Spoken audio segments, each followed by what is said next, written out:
Вклад в нашу татарскую идентику и культуру, который просвещал нас не только здесь, в Казани, он объединял миры.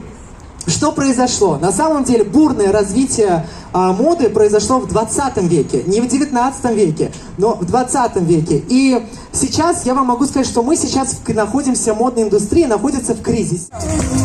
Мужественным и красивым мужчинам в таких красивых нарядах. Татар-орнамент, рикако, стайлиш, бюро Бану и, конечно, бренд мужской Щедрик.